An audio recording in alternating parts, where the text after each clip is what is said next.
Welcome to the Shot Clock, everybody. Jeremy Rucker, Jason Rubin, sports writer, TYT Sports host. We're time to talk about LeBron James. If you can't beat LeBron James, I guess one of the ways to do that is just hack at him. Because some of the fouls that are being committed against L-Train this year are borderline UFC or boxing. They're not basketball plays, as you would like to say. They're not basketball plays, and I will touch on that a little bit later. But Jeremy, if you don't mind reading off for us, let's see what LeBron had to say in regards to at least the James Harden groin kick, I believe this is in regards to, and then, of course, the overall general issue of hacking. LeBron says, I don't want to get too much involved in it because I don't want to cry about it because it's not like I'm not able to get back up, but it's a lot of plays that are just not basketball plays. And I've said before, it's not just basketball plays, but the referees, they take care of it. They decide what type of foul it is or not. That's what we got rules for. And for me, I need to maintain my focus and understand how important the game is, but at the same time, protect myself as well. Right. So that's such a LeBron answer to this question. Because LeBron, he can't say the wrong thing, ever. No. He just doesn't know how.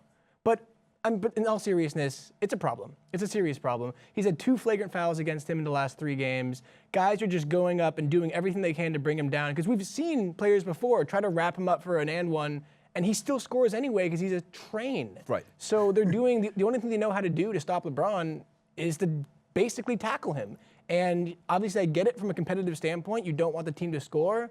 But you got to look out for the well-being of your players, especially when your player is making millions and millions of dollars and is the face of the NBA. Right, and I'm happy you said not just the face of the Cavs, he's the face of the NBA. He's probably the athletic face of the United States.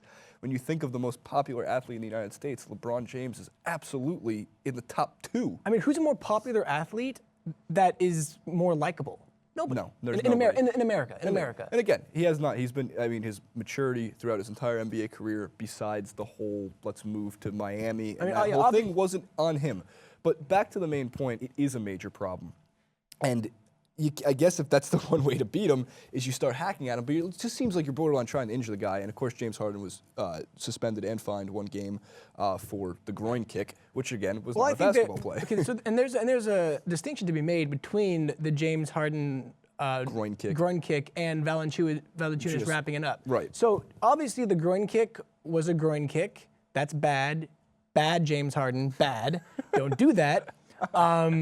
The Valanciunas thing, I think, was a completely different animal. Yes, it was a flagrant foul. Right. Yes, it was excessive, and it should be treated accordingly. Like a flagrant foul. But honestly, I think those type of fouls are not the problem that we're having. Because sure, it's aggressive, sure, it's bad, but from a competitive standpoint, what are you supposed to do?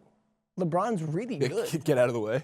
You could. You Competitively, you can't. And I think, obviously, there's a discussion to be had here, but you can't conflate the groin kick, which is bad. It's not a basketball play. With the hack and wrap. The hack and wrap, which is what happened with Valanciunas. And he wasn't high up in the air. He wasn't, he wasn't pulling a Bynum and flipping Berea like 20 feet into the air. It was a generally safe play as far as flagrants go. But yeah, this is a discussion that we're going to continue to have because players like LeBron, who just can't be stopped when they have a full head of steam going through the lane, people are going to react basically whenever way they can. I think we can lay it out there that Hassan Whiteside's not going to tackle LeBron James, although that was awesome, as we have mentioned before.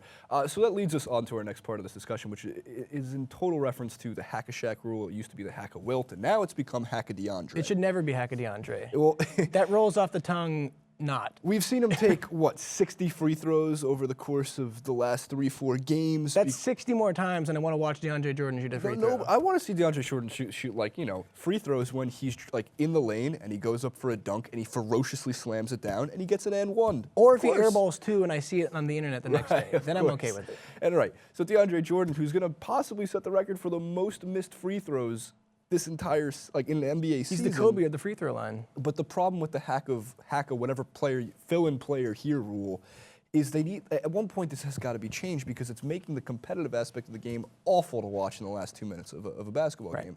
Now, I know you've mentioned that you had an idea. I do have an idea. That you think would work. I want to hear this idea. Share. Okay, so clearly there's 2 sides to this argument. Obviously, one side is it's a strategic play, right? Mm-hmm. If someone has a weakness and they're on the court, you have to utilize what you can do as an opposing player and try to exploit that weakness as much as possible, aka make bad free throw shooters shoot free throws. On the flip side, fucking sucks. Nobody wants to watch that. And the rule right now is that if you foul someone off the ball before the last 2 minutes of each half, they have to shoot the free throws. That rule changes in the last 2 minutes, where if you foul someone off the ball, the other team gets to choose who shoots the free throws, right? That's how it works? Right. Okay. So one suggestion that I have is you get 2 consecutive off-the-ball fouls during the game. So you can hack a DeAndre or hack a Shaq twice. If you hack a DeAndre the 3rd time, the other team picks who shoots the free throw. And if you do it a 4th time, it continues. Now, if you hack him twice, then stop it for a couple plays, then do it again, that's okay.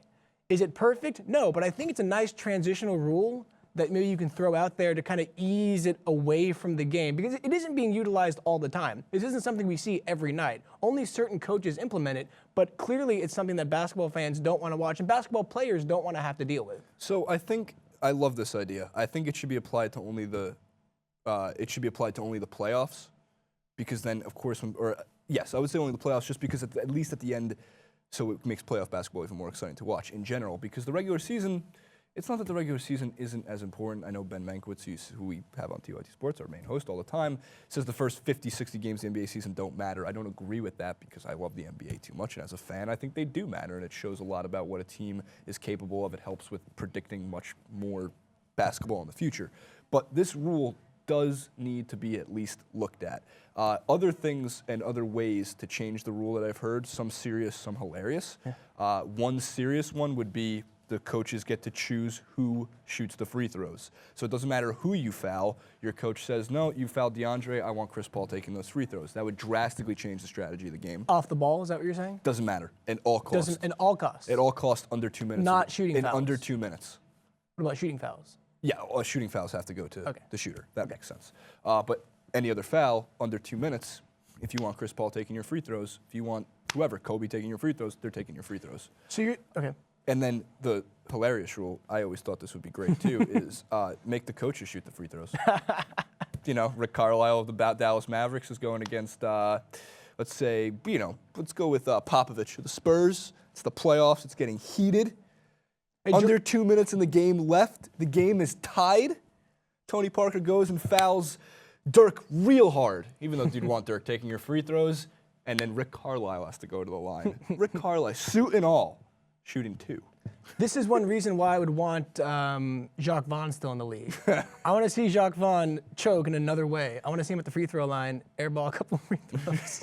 I'm gonna be honest. I don't know if I wonder if Rick Carlisle, Greg Popovich, a lot of these coaches. I mean, you don't want to. I mean, if you're the Warriors, you're in great shape because you get Steve Kerr. Yeah. But I don't think I want.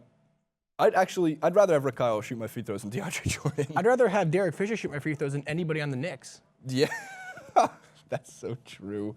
Oh, well, I thought we can get through the whole show without talking about how bad the Knicks are this season. Well, it happened. It happened. Our stage manager, Bart, is just face-palming us anytime I bring up the New York Knicks. Well, guys, there you have it. A, how do you beat LeBron? Leave that in the comment section below. I don't think there's a way. No rule for that. B, how do you change the Hack-a-Shaq, Hack-a-LeBron, Hack-a-DeAndre, Hack-a-insert anybody's name here rule to make the NBA even more watchable than it already is? Leave your thoughts in the comment section below. Thank you for watching as always, and please don't forget to subscribe.